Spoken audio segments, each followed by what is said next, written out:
Eu estou numa série de mensagens que hoje é a quinta mensagem, e eu termino aqui falando sobre autoridade, e só como tenho feito nas demais, sempre fazendo um pequeno resumo de tudo aquilo que já falei, primeiro para ressaltar e relembrar as pessoas, mas também para colocar você num norte de que o estilo de vida que agrada a Deus é aquele que coloca a Deus como maior autoridade na nossa vida.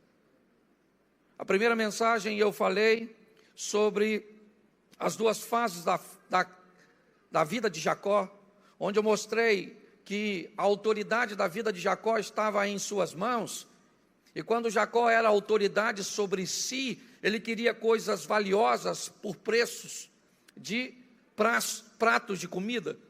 Quando a autoridade de sua vida estava nas mãos de sua mãe, ele foi capaz de ceder o apelo dela e entrar com a falsidade ideológica para iludir e ludibriar seu pai. E por causa disso ele sofreu as consequências de tudo isso. Mas a segunda fase de Jacó, ele coloca Deus como autoridade de sua vida e começa a descobrir que ao lado de Deus coisas valiosas vão lhe custar muito suor e muito trabalho. Ele trabalha 14 anos para se casar com uma mulher e tantas outras coisas ele faz. Na segunda mensagem eu falei, se queremos entender o que é autoridade, precisamos descobrir a quem queremos agradar. 3 estilos de vida, aquelas pessoas que vivem para agradar a si mesmo, onde a opinião de ninguém lhe interessa nem lhe importa, e essa pessoa vive para si como centro das atenções, como se tudo girava em torno ou girasse em torno de si mesmo. E se você tem a sensação de que o mundo gira ao seu redor, isso significa apenas que está na hora de você procurar um médico, porque pode ser labirintite, ok? Quando nós olhamos para esse momento, nós precisamos entender que estilo de vida eu quero viver. Eu aqui não estou nem defendendo qual é o certo. Eu vivo para agradar a mim mesmo. Então a opinião de Deus, da Bíblia, do pastor, dos crentes, dos vizinhos, de ninguém interessa. Eu sou o centro das atenções, é o humanismo ateísta reinando na minha vida. Segundo estilo de vida é aquele que eu quero agradar o próximo, e para agradar o outro eu jogo até a minha própria identidade fora. Ok? Eu sou politicamente correto. Eu resolvi viver como um camaleão. Eu tomo a forma do ambiente, certo? E tem gente que quer viver dessa forma, e também eu quero agradar os outros. Eu posto, eu falo, está tudo sempre bom, porque eu não quero desagradar ninguém. Ou eu vou viver um estilo de vida onde eu quero agradar a Deus, como disse o apóstolo Pedro, mas para mim importa agradar aos homens ou a Deus? É o que ele estava dizendo. Na quarta mensagem, na terceira mensagem, nós vimos como alcançar a santidade. E descobrimos que a santidade é um processo.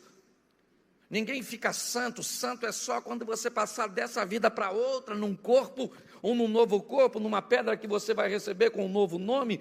Ok? Comer da árvore da vida, ser coluna do templo do Senhor, receber vestes brancas e tantas outras propostas do Apocalipse apenas para um grupo de pessoas, para os vencedores. Nós descobrimos que para alcançar a santidade eu preciso saber quais são as minhas fraquezas e segundo, quais são os ambientes onde as minhas fraquezas são acentuadas, porque é trabalhando na minha fraqueza e no ambiente que é capaz de me persuadir com as pessoas que são capazes de me persuadir que eu vou cometer o pecado que vai me afastar de Deus. Por que eu preciso ser santo? Por um princípio básico, porque eu vou morar com Deus e Deus é santo, e qualquer um que vai se relacionar com o santo tem que ser santo, e para estar santo tem que entender que é um processo de santidade. Na quarta mensagem eu falei sobre autoridade total e mostrei a entrega do apóstolo Paulo descrevendo 2 fases de sua vida, e ele diz então, quando eu era menino, falava, pensava e agia como menino, mas a fase de menino passou e eu amadureci. É isso que ele diz.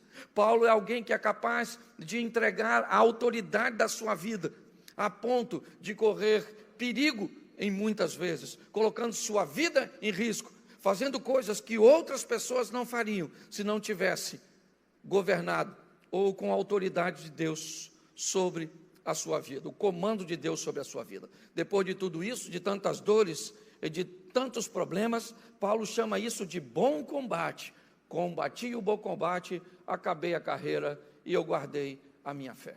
Hoje, na quinta mensagem, eu quero falar com vocês sobre histórias diferentes ao lado de um mesmo Deus. Precisamos desmistificar essa questão de que existe um padrão para aqueles que vão viver com Deus. O relacionamento com Deus é individual, é personalizado, e cada um vai ter com Deus suas próprias experiências, alguns com um dilúvio, outros com um gigante, outros com uma fornalha, outros com leões. E essas experiências, elas vão se diversificando, porque é algo muito personalizado. E eu quero mostrar para vocês hoje, rapidinho, essas histórias diferentes, que cada um, porque a minha história não é como a do Abner, nem como a da Jacira, nem como a do Cláudio, nem como a do Eduardo, nem como a da Viviane, nem como a do Diogo, da Aline, não. Eu vou ter a minha história, as minhas dificuldades, os meus problemas, os meus ambientes de tentações, certo? Eu vou ter as minhas fraquezas, eu vou ter que enfrentar as fases da minha vida, e muitas vezes vou observar que minha entrega não é total, porque quando nós olhamos algumas passagens, eu não tenho muito tempo para citar textos bíblicos, mas quando olhamos para João 8, Jesus tem um encontro com aquela mulher que vai ser apedrejada, e ele olha para a mulher no final da história e diz: eu tenho uma direção para você, vá e não peques mais.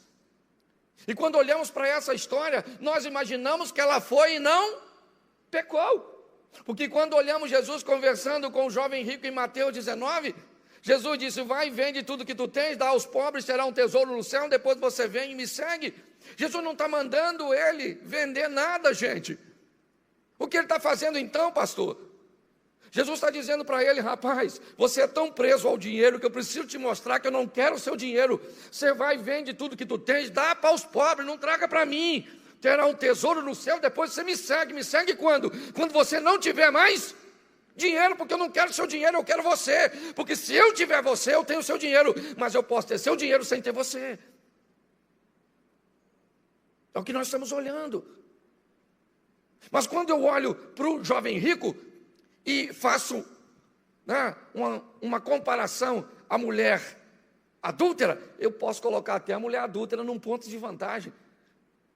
Por quê? Porque Jesus disse para ela: vai, não peques, e eu imagino que ela não. Mas quando Jesus diz para o jovem rico: vende o que tu tens, dá aos pobres, ele não quer vender. Qual é a diferença dos dois? Quem me garante que essa mulher foi viver a vida e não continua pecando? Eu preciso amadurecer a minha visão, ampliar a minha lente, a minha ótica, porque nós estamos vivendo tempos difíceis e desafiadores. Difícil para lidar com dinheiro, difícil para lidar com o casamento, difícil para lidar com a política, difícil para lidar com a justiça, difícil para lidar com a religião. São tempos desafiadores, onde inevitavelmente estamos vivendo um ambiente onde o processo seletivo foi formado. Somente os adaptáveis e os fortes vão conseguir sobreviver. Precisamos estar preparados para um movimento que inevitavelmente vai acontecer, principalmente no ambiente religioso. A desculpa de que pessoas foram embora por causa de defeitos que são nossos. Muitas pessoas que não conseguirem se adaptar e serem fortes o suficiente para se manter na fé durante esse período, vão embora falando mal de mim, de você e da igreja. E não apenas daqui, mas de todas. Porque precisa-se dar uma satisfação de por que eu parei. Então, para justificar minha paralisação ou minha derrota, eu preciso achar um culpado. E deixa eu te dar uma notícia. Independente da desculpa que você tenha para justificar seu fracasso, ele ainda continua sendo fracasso. Então arrume uma desculpa para justificar seu sucesso, porque o Senhor é o nosso pastor, Ele tem o cajado que nos sustenta, e nós vamos nele sermos mais do que vencedores. É assim que funciona. Quando olhamos para esse ambiente, é isso que estamos vendo. Olha bem, a história da mulher adúltera é: vai e não peques mais. A história do jovem rico é: vai e vende tudo que tu tens. Quando Pedro encontra com Jesus em Lucas 5, narrando a pesca maravilhosa, nós vemos que quando Pedro desce do barco, Pedro olha para Jesus e diz: o senhor vai embora daqui, porque o senhor é um homem santo e eu sou um homem pecador. Após o encontro, Pedro diz: vai embora, porque eu não tenho como estar contigo. E Jesus diz para ele: Pedro, pode deixar o barco e as redes e vem comigo que eu vou te fazer pescador de homens. Pedro pede para que Jesus vá e Jesus diz o que para ele? Vem comigo. Quando olhamos para Marcos 5 e vemos Jesus libertando o gadareno, quando Jesus vai entrar no barco, sabe o que o gadareno diz? Senhor, deixa eu ir contigo. Jesus disse: não, vá para a tua casa. Pedro queria que Jesus fosse embora e Jesus disse: você vem comigo. O gadareno queria ir com Jesus, Jesus disse: comigo você não vem, vá para a sua casa, porque cada um de nós vamos ter as nossas próprias experiências com Deus. É assim que funciona. Entendendo isso, nós precisamos, se o assunto central é a autoridade, entender se Deus realmente tem autoridade na nossa vida, ou se Ele é um mero figurão no meio de tudo isso.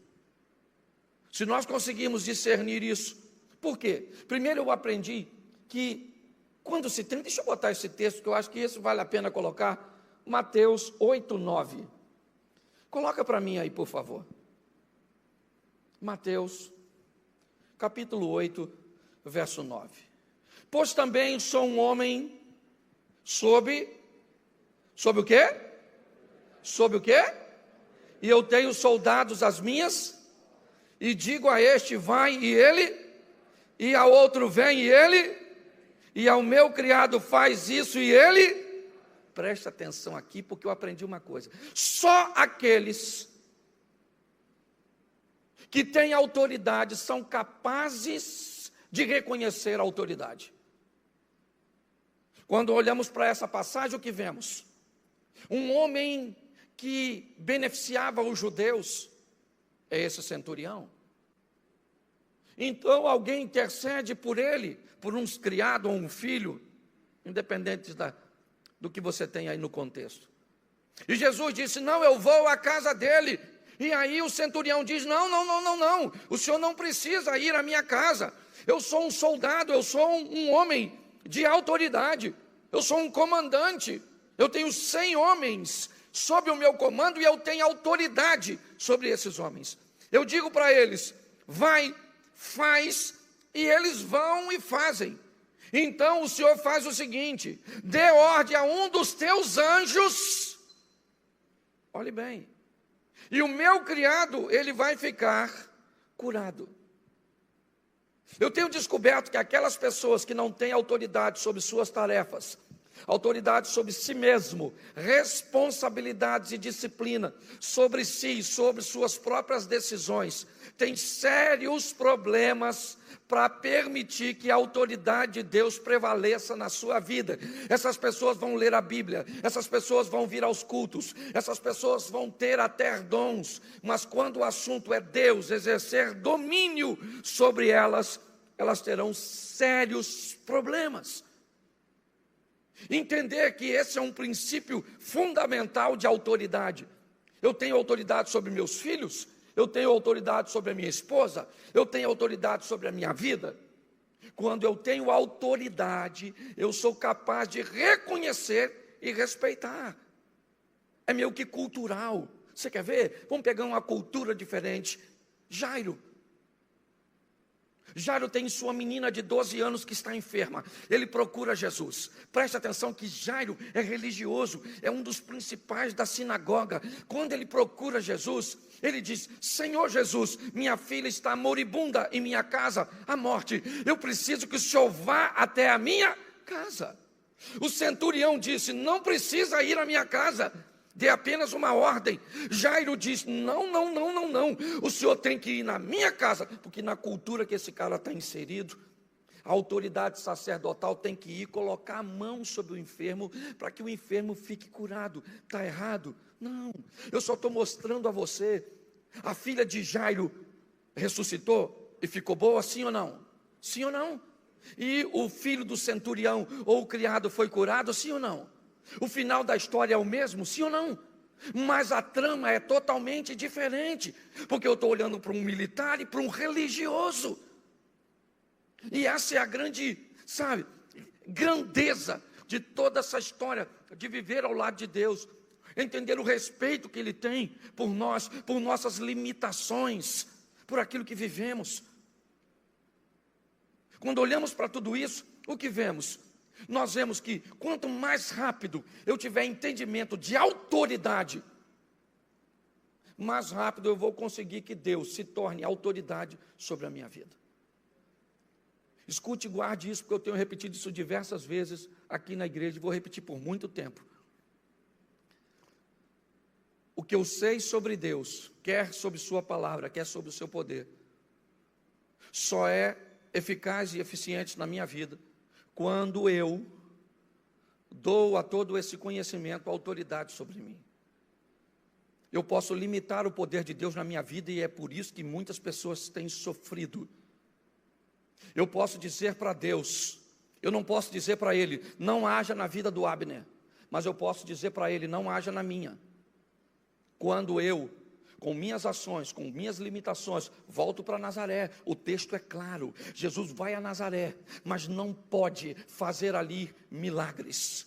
Não pode fazer. Por que Jesus não pode fazer em Nazaré? Porque em Nazaré não tem fé. O ambiente de Nazaré não é propício para que haja milagre. Então quer dizer que quando Jesus entra em Nazaré, seu poder fica do lado de fora. Não, o poder continua com ele, mas ele não pode fazer. Está assim de gente, que Jesus entra na vida dele, entra na casa dele, entra nos negócios dele, mas toda cara, o espírito imundo vem na direção dele. Sim ou não?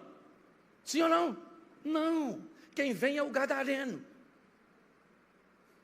quem vem é o homem. Jesus é que é capaz de, além do mundo físico, olhar o mundo espiritual. Assim como o demônio localiza em Jesus a autoridade espiritual, quando o demônio vem e diz, o que tenho eu contigo, filho do... E Jesus conversa com quem? Com o demônio. Olha o texto. Jesus olhava para o gadareno e conversava com o demônio, dizia, sai dele agora.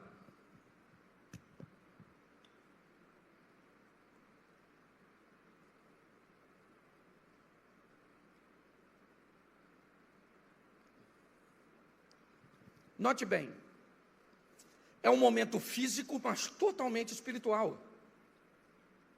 O demônio que está falando com Jesus não é o gadareno. Jesus está falando com o demônio e não é com o gadareno. Porque o ambiente aqui é totalmente espiritual. Olha só. E pega o verso seguinte, o 9. E perguntou-lhe, qual é o teu? E lhe respondeu dizendo, legião é o meu, porque somos muitos. Olha só, quem está ali é um cara, eu fico imaginando as pessoas que estão em volta olhando aquilo. Talvez os discípulos estivessem mais prontos para participarem desse diálogo, mas quando olhamos para aquela turma de Decápolis, olhar aquele camarada que eles sabiam que era um perigoso, que atacava as pessoas, todo ferido, que morava no sepulcro, conversando agora com alguém que acabou de chegar do outro lado. E esse camarada diz que esse indivíduo é filho do Altíssimo, do Deus Altíssimo. E esse camarada diz para o gadareno, pelo menos na ótica deles, qual é o seu nome? Ele diz, o meu nome é Legião, porque nós somos muitos. Eles estão ouvindo isso? O que é isso? Isso é um mundo espiritual. Ele está mais perto de nós do que podemos imaginar. Ele é um ambiente extremamente tentador, extremamente enganador para muitos. É isso que está acontecendo aqui. Ele diz, nós somos muitos, uma legião. E o pessoal ouvindo, quem está aí é apenas o gadareno, no mundo físico, mas no mundo espiritual, não. Pode chegar uma pessoa perto de você, e ela pode ser apenas uma, com diversos demônios. Nossa, pastor, não fala assim das pessoas. Eu falo, demoniado. Tem gente que tem tanto demônio que se o demônio chegar perto dela, o demônio fica endemoniado. Cuidado com as pessoas que chegam. E tem gente, deixa isso para outra hora. É que eu ia mudar de assunto aqui, mas não posso não. Certo? Agora, põe o 10. Olha o que o demônio falou para Jesus. Rogava-lhe muito que os não enviasse para fora daquela. Caramba, o demônio estava pedindo.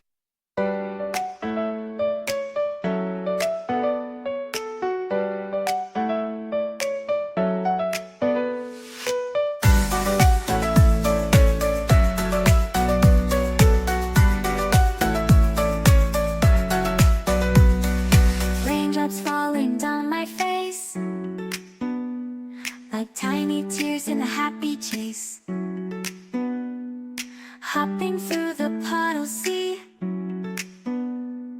colors dancing wild and free.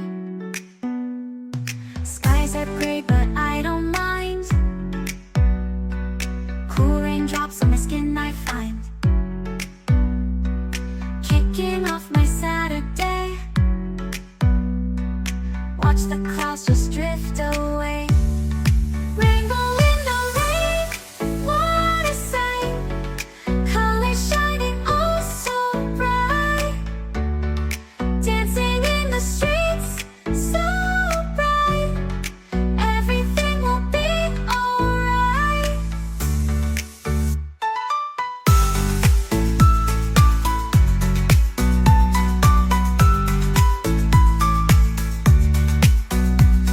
Umbrella spinning, twirling round.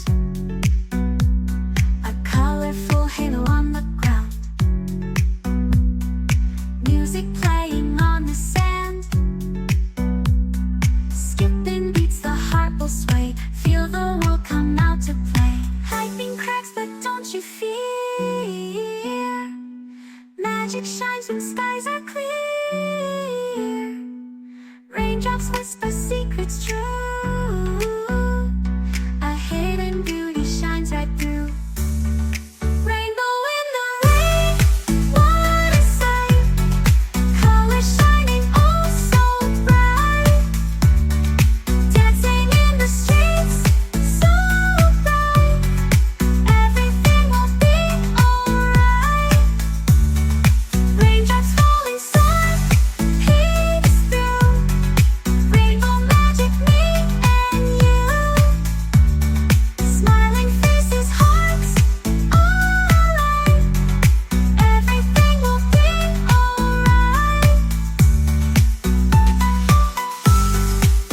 will be alright.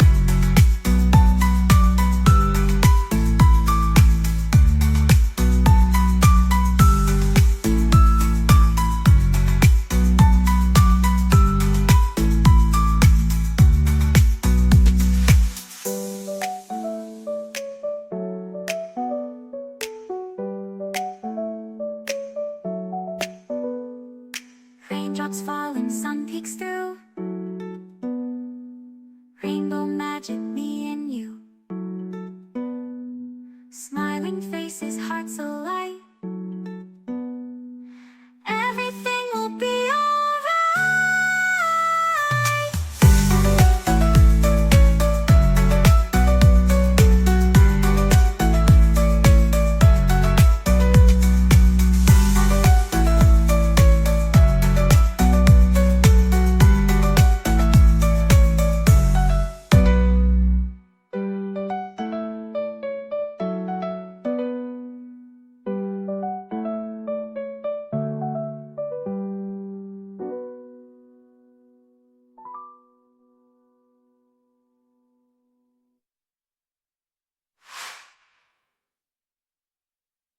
Pedindo autorização a Jesus, reconhecimento de autoria.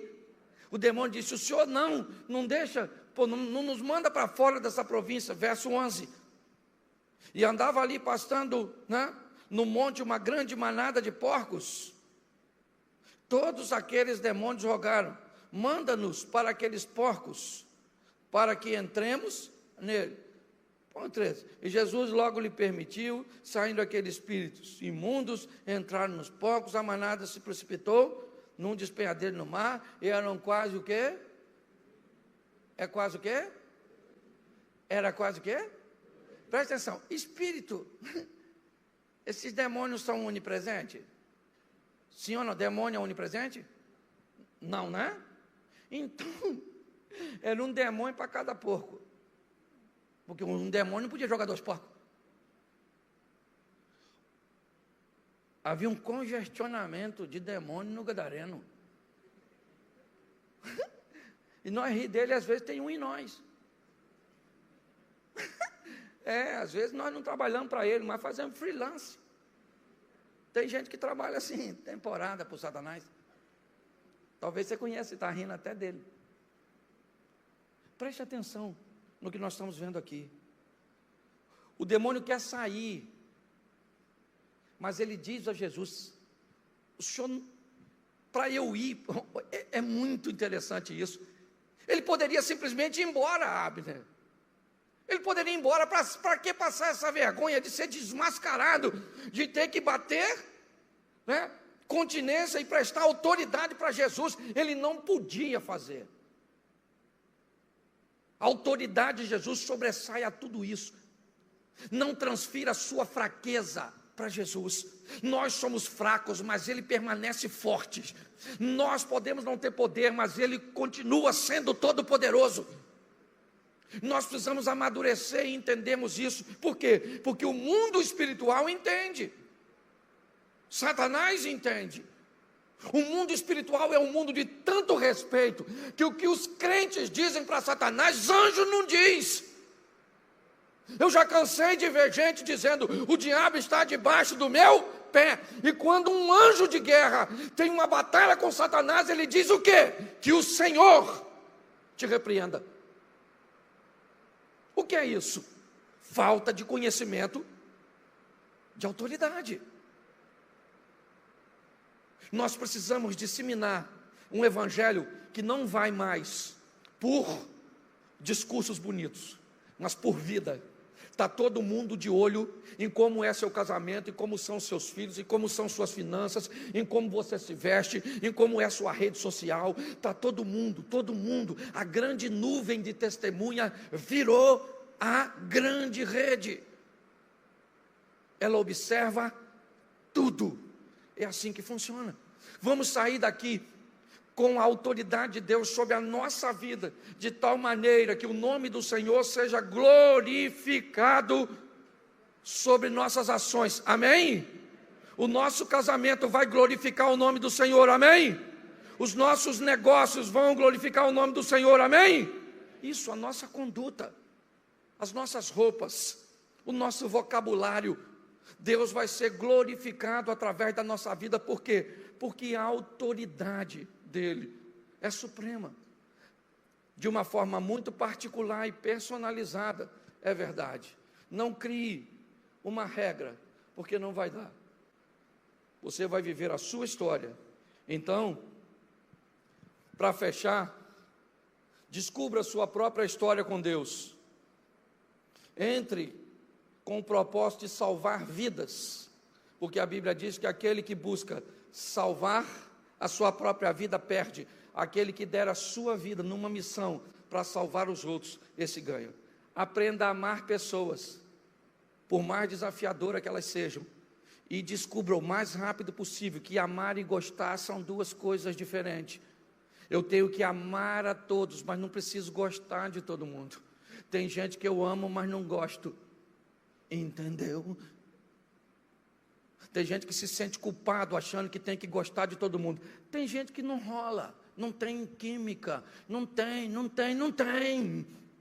Você vai amar essa pessoa, sim ou não? Vai orar por ela, se ela precisar de você, você vai ajudar, sim ou não? Mas você não é obrigado a gostar dela, ela não dá para fazer parte do seu círculo íntimo. Por quê? Porque não há afinidades, e isso é perfeitamente normal. Gente que tenta aproximar-se de pessoas e gostar de gente que não é para gostar, acaba odiando gente que deveria amar, porque se perdeu no desequilíbrio. É assim que funciona. Terceiro, não espere nenhum reconhecimento humano Entenda que tudo aquilo que estamos fazendo para Deus.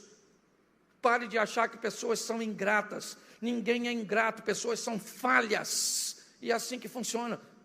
Quando você faz para Deus, não interessa, certo? Se vai ter reciprocidade ou não. E mostre para todos que Deus tem o controle da sua vida. Posso ouvir um amém da igreja?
Isso, é notório a felicidade no sorriso de vocês.